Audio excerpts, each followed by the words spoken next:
classical pianists in the world than any other instrument. And all of them, a lot of them can play good too. But we should know, like the little young fella, we should know movement. That's all he did was play the changes. He just had a special way of playing them, and he liked the way he played them, that's all.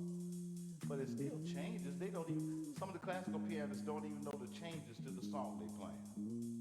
You know, that's pretty bad. They just playing a song and they don't even know that it went from the major to the relative minor.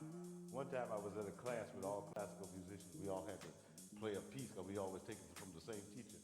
And I started telling the girl about that piece, what the changes were.